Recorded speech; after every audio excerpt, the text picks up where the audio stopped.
1/3 of A century, एक शताब्दी का 1/3 भाग के बाद हम सब में ये टेंडेंसी होती है कि हम पीछे मुड़ के देखते हैं, खास तौर से तब जब हमारा भूतकाल बड़ा रोचक होता है, बड़ा ऊर्जावान होता है, तब हम जरूर चाहते हैं कि हम पीछे मुड़ कर देखें।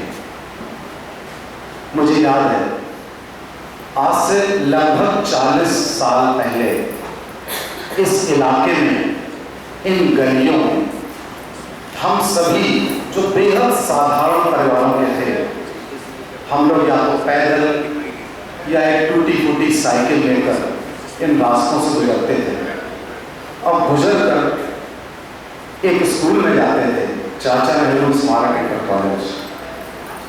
और उस कॉलेज ने हमारे साथ क्या से क्या कर दिया ये बताने की जरूरत नहीं है। और उस कॉलेज के जो हमारे गुरु, उन्होंने क्या किया ये भी बताने की जरूरत नहीं है। और इन गुरुओं की बात कहें तो मैं खास तौर से बड़ा उत्साहित हूं अपने CNS कॉलेज के गुरुओं को लेकर। गुरु की परिभाषा क्या होती है, गुरु होता क्या है? गुरु वो व्यक्ति होता है जो मानव मस्तिष्क में परिवर्तन करके मानव जीवन का निर्माण करता है। एक तरह से गुरु एक शिल्पकार होता है, एक मूर्तिकार होता है, मूर्ति बनाता है। मूर्ति बनाना आसान होती है जब एक पहाड़ पर्वत पर संगमरमर के पत्थर होते हैं तो उनको तराश कर थोड़ा ज़्यादा आसान होता है, लेकिन हम लोग रास्ते पे पड़े हुए पत्थर थे, हम लोग वो संगमरमर नहीं थे।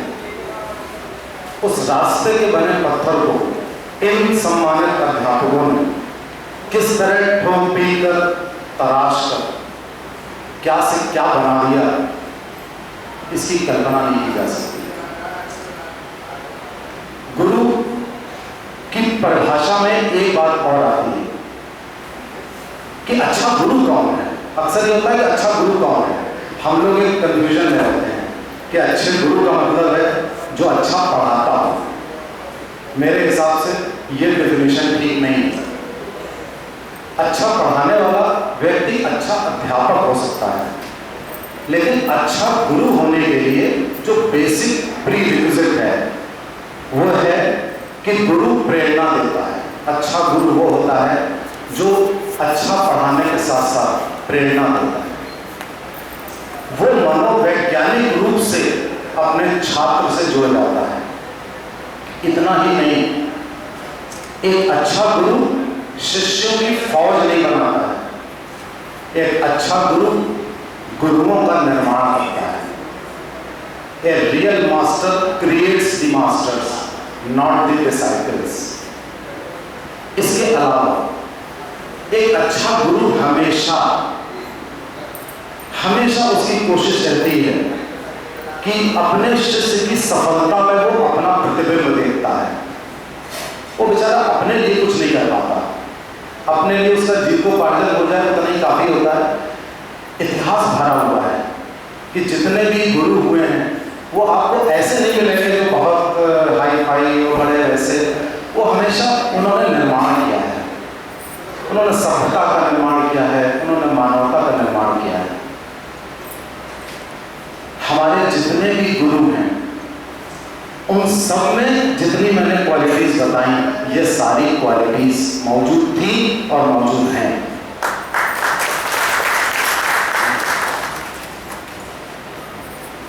गुरु एक काम और करता है, हमेशा अपने छात्रों या शिष्यों का सम्मान करता है। हमने उस समय देखा था कि हमें ये सम्मान भी मिला, वो सम्मान हमें आज तक मिल रहा है। और इन्हीं गुरुओं ने हम सब लोगों के अंदर एक मशाल जला दी थी। वो मशाल आज तक चल रही है, बुझने का नाम नहीं ले रही। अभी शोर खत्म नहीं हुआ है, मशाल जल रही है। और इस जलती मशाल में हमने देखा कि सफलता ने अपने बहुत रूप बदले। आप कहेंगे सफलता तो सफलता होती, इसके रूप क्या होते हैं? सफलता के अनेक रूप होते हैं। आज से 38-39 साल पहले सफलता का रूप हमारे लिए क्या था? सफलता का रूप था कि 2-3 नंबर ज्यादा आ जाए किसी से, नंबर कम आ गए तो अवसाद में चले गए, उदास हो गए, डिवीजन टूट गई तो उदास हो गए, किसी से ज्यादा नंबर आ गए तो खुश हो गए। तो सफलता हमारे लिए मतलब रखती थी चंद नंबर ज्यादा आना। आज हमको वो बात याद भी नहीं कि किसके कितने ज्यादा नंबर आते थे, ऐसा कुछ नहीं। लेकिन उस समय सफलता का रूप ये था। थोड़ा समय बीता, सफलता का रूप बदला। कोई मेडिकल में सेलेक्ट हो गया, कोई इंजीनियरिंग में, कोई IAS में, कोई और अधिकारी उसमें कोई सेलेक्ट हुआ, सबने समझा ये सफल हो गया। जो नहीं सेलेक्ट हुआ उसने सोचा वो असफल हो गया। बात वहां खत्म नहीं, दोनों अलग अलग दिशाओं में गए, फिर भूल गए, फिर हम सफलता का मतलब भूल गए। थोड़े दिनों बाद फिर सफलता का रूप क्या आया कि हमारी आर्थिक संपन्नता क्या है, हम आर्थिक रूप से कितने प्रबल हैं, किसके मकान कितने हैं, गाड़ियां कितनी हैं, किसका वैभव क्या है, हम सफलता के ये रूप लेने लगे। फिर समय बीता, फिर थोड़े दिनों बाद हमको समझ में आया कि सफलता का ये भी रूप अब अस्थायी था, अब निकल गया। फिर कंपटीशन होने लगा कि इसके बाद हमारी सामाजिक प्रतिष्ठा क्या है, हमारे बच्चे क्या हैं, इसको लेकर एक कंपटीशन होने लगा। तो ये होने लगा, सफलता का रूप बदल गया, अब ये हो गया।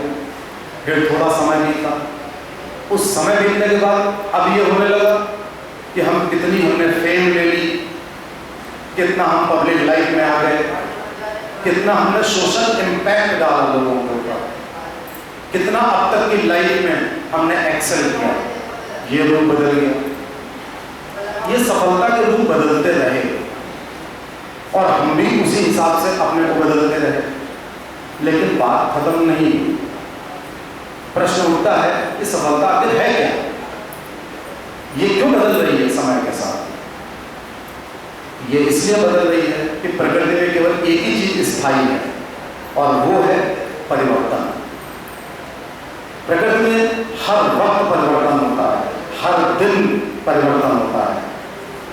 आज जो सूरज निकला है वो कल वाला सूरज नहीं था, उसमें कुछ परिवर्तन थे। आज जो चिड़िया चहचहाई है सुबह वो कल वाली नहीं थी, उसमें कुछ जुड़ गई, कुछ घट गई। एक एक सेकंड में परिवर्तन होता रहता है। हर दिन जो परिवर्तन होता है तो हर दिन एक नया जीवन होता है। ये जीवन का वसूल है कि रात में जीवन अस्थायी रूप से खत्म होता है, दूसरे दिन जीवन फिर शुरू हो जाता है और हर दिन की नई उपलब्धियां होती हैं। तो अब इस अवस्था तक आते आते समझ में आने लगा कि वो जो हम लोग छोटी छोटी बातें करते थे कि 2 नंबर ज्यादा आ गए, वहां सेलेक्ट हो गए, अब हमने कार खरीद ली, अब हमने ये कर दिया, ये सब बिल्कुल अस्थायी है, सब बेकार की बातें हैं। हर दिन नया है, उम्र कुछ नहीं होती। ये सोचकर अगर व्यक्ति आगे काम करता है तो उस नए दिन में उसकी क्या जरूरत होती है? उस नए दिन में अगर वो विचारों की श्रेष्ठता लाने लगता है तो उसके जहन में विचारों की शक्ति पैदा होने लगती है और ये विचारों की शक्ति पैदा करती है चरित्र की शक्ति। और जब विचार और चरित्र दोनों शक्तिशाली होते हैं तो एक शक्ति होती है आचरण में शक्ति, वो शक्ति हमारे आचरण में दिखने लगती है। और जब ये 3 शक्तियां मिल जाती हैं हमारे आचरण में, तब अनुभवों को महसूस करना बिल्कुल डिफरेंट हो जाता है। जब इन 3 शक्तियों के रहते हम अनुभव महसूस करते हैं तो वो कुछ और होते हैं, और अगर ये 3 शक्तियां नहीं होती हैं तो अनुभव कुछ और होते हैं। इसको आप समझिए उदाहरण से, एक वो जो कसाई होता है जो बकरा मुर्गा काटता है, वो भी एक चक्कू चलाता है बकरे के ऊपर और चक्कू चला करके उसके टुकड़े करके बेच देता है। उसके अंदर विचारों की शक्ति नहीं होती, चरित्र की शक्ति नहीं होती, आचरण की शक्ति नहीं होती, वो इस तरह का। तो इसलिए उसका अनुभव ये होता है। एक डॉक्टर, एक सर्जन, मैं एग्जाम्पल में अपने लिए ले रहा हूँ, जब वो चाकू खाता है तो एक वो रचनात्मक कार्य करता है। वो किसी के साथ हिंसा नहीं करता, वो किसी को चोट नहीं पहुंचाता, वो इतनी क्रियात्मकता और रचनात्मकता से अपना चाकू चलाता है कि वो अनुभव ऑलटुगेदर डिफरेंट। तो ये अनुभव की शक्ति भी तभी हमारे अंदर पैदा होती है जब विचारों की शक्ति, आचरण की शक्ति और चरित्र की शक्ति आ जाती है। तो आज की तारीख में हमको क्या लगता है? आज की तारीख में हमको लगता है कि सफलता के वो जो मायने हम समझते थे, दरअसल सफलता वो है नहीं। वो सफलता की शुरुआत हो सकती है लेकिन वो सफलता का अंत नहीं हो सकता। सफलता का अंत तभी होगा जब ये चार शक्तियां हमारे अंदर हैं।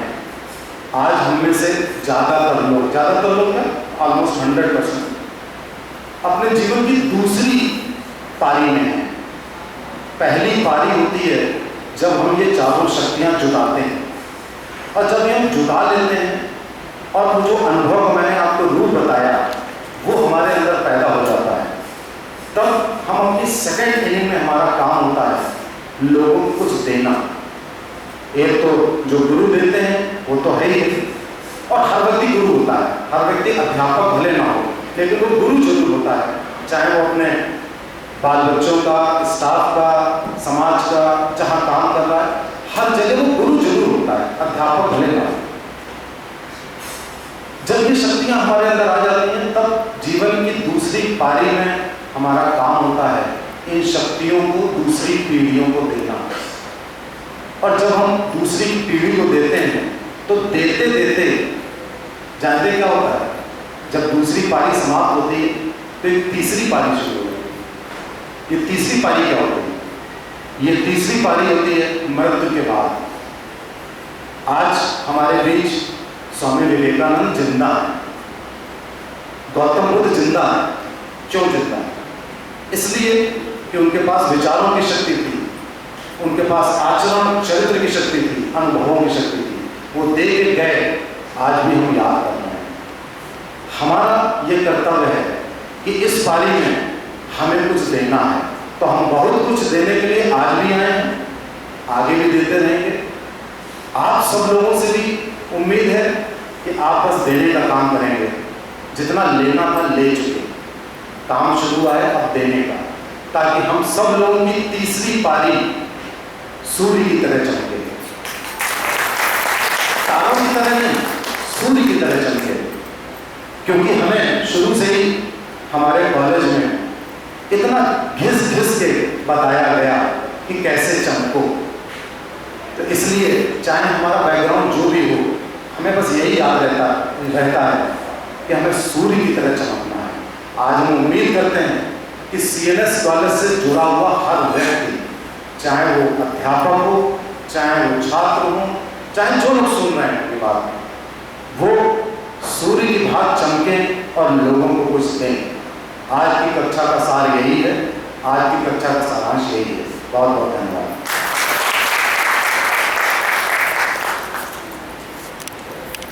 कार्रवाई